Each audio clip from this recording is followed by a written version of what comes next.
in a few yards of where we've got 150-year-old exhibits. That's something that's quite unique, I think. But it is not today's trains which have drawn the people on this first weekend at the Crewe Heritage Centre. It is the ancient locomotives, the steam trains.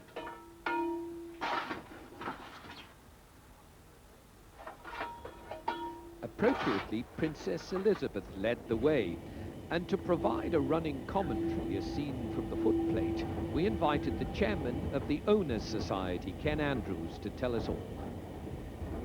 We're now on the main Chester to Crewe line, and the engine itself is in reverse, and we're just approaching now. We now have a crowd on the bridge, waving.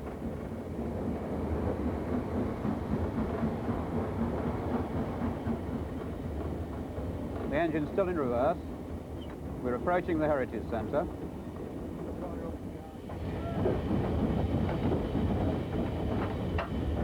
We're now opposite the Heritage Centre. You can see the marquees.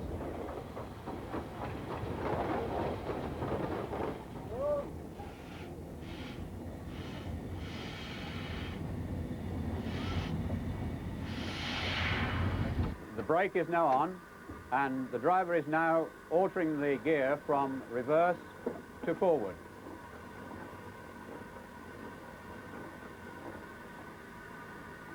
It's now in forward gear, and the reverser is locked. The brake is off. Don't move yet, Arch. And now, the driver now is about to move forward. Pulling us forward now, Arch. He's now opening the regulator.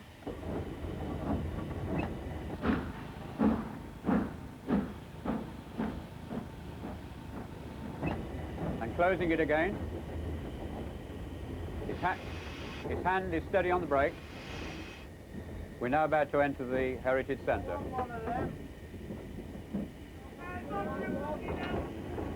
Crowd lining the fence. The driver's opening the regulator again.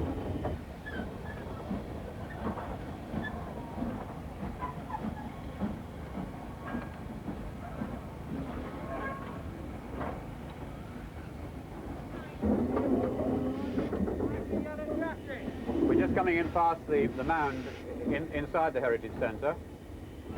You can see people waiting for our arrival. Waving, I hope.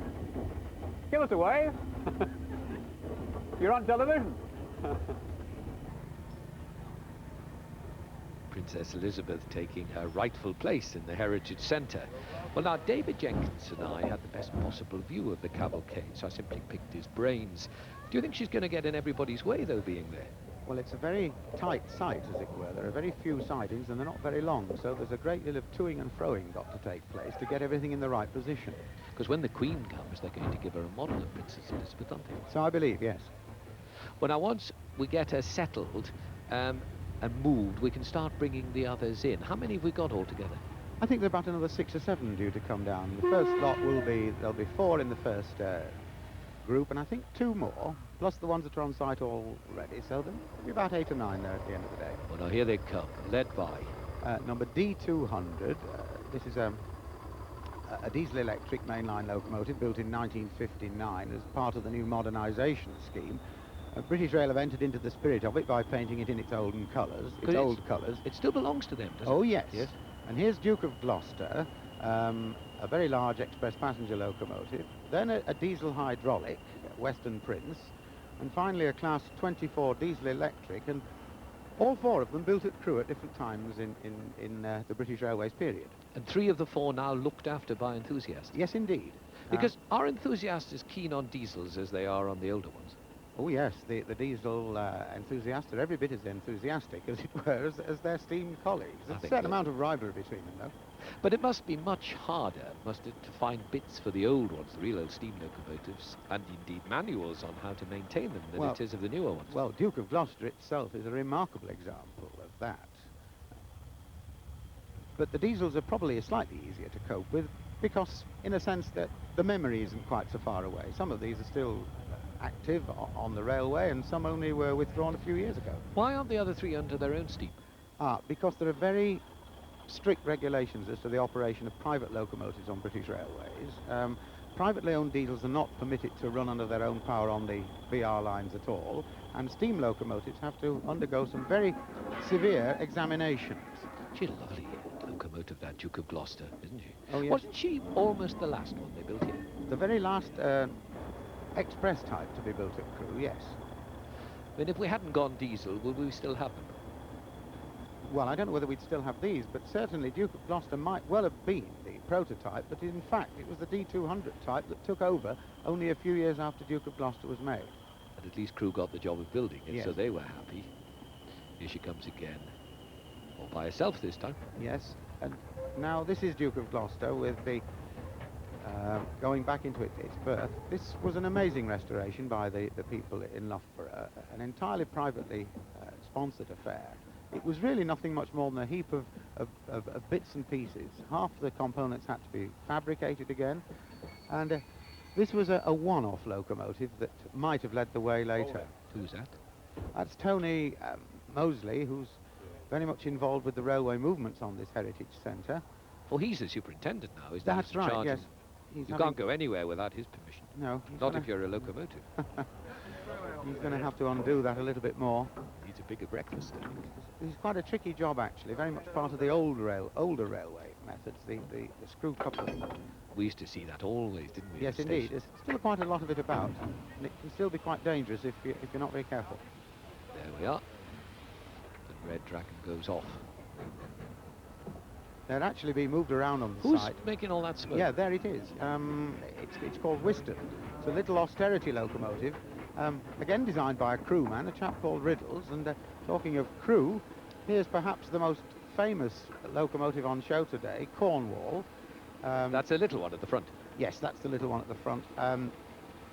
We've lent it to Crewe from the museum at York, and it's going to stay here all summer. That's very generous of you. Are you not feared that all your visitors who would have come to York will now come to Crewe instead? Well, we hope we'll go to both. But Cornwall is what is known as the Crewe type of locomotive. This particular configuration of the rather distinctive curves at the front and the single driving wheel and the frames holding the motion together. This was very much a product of Crewe in the 1840s and 1850s. Cornwall was built in 1847 and converted to this form about 10 years later. And where did you find it? Well, it went on working at Crewe until well into the present century. Used on sort of engineers and special saloons. It didn't do much hard work in the 20th century. Now, is the big one interesting as well? Yes, indeed. They think it is. Yes, well, this is another Stanier design, and there were more of these built than any other Stanier locomotives, 852 of them altogether, from the 1930s through to the 1940s. Many of them built for service overseas during the war and by the other mainline railway companies as well. Because you always think of Stanier building only for LMS. Well, this is an LMS design, but they were built by the other three principal railways during the war because all the railways were effectively in public ownership then, even though they still flew their private colours. That's a lucky lad on there. Yes, he's having a great I never day. understand why Stanier didn't put pressure on them to straighten the line up on the west side of the country. Then his trains could have gone even faster. Well, I don't think the mechanical engineers had as much influence as they'd like over the civil engineers. Perhaps that's what the cause was. Well, they should have had, because he knew more about railways than they did. Ah, there she is. She is lovely, isn't she, Cole? Yes, we had it repainted 2 or 3 years ago when it went on special exhibition in Japan, so she's been around quite a bit of this locomotive. Is she your favourite? I daren't have favourites, but it's certainly one of the ones that I find most important exhibit, and very typical of the sort of thing that was happening here in the very early days of this famous works. She's going to be a great attraction here at Crewe all Yes, summer. it's been placed into a sort of pole position, or the place of honour in the Heritage Centre, where it will stay for visitors to see, safe and under cover.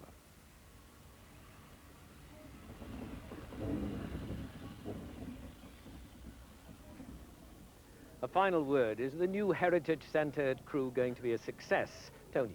I think so. I've been walking around this morning, and what struck me is the local people are enjoying it so much. They're saying, oh yes, I recognise that, and Dad told me about that, and I remember Grandad telling me about that one. So for them, it's a great success, and a success for Crewe, I think. David? Well, echoing what Tony said, and it's also a great success for the people who put it together in something under 6 months. I think that's amazing. And the nice thing about it is that it's not just about engines and machines, it's about the people of this town. And railways were about people, no more than here. I don't see it can miss.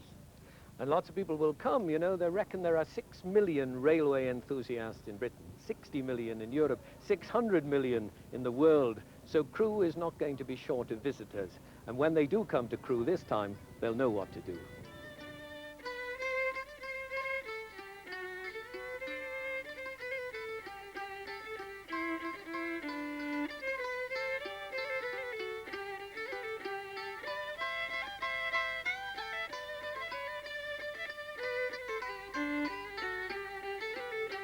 On the 4th day of July, I recollect well what bustle there was in the morning, I'll tell, with the lads and young lassies so buxom and gay, delighted and talking about the railway.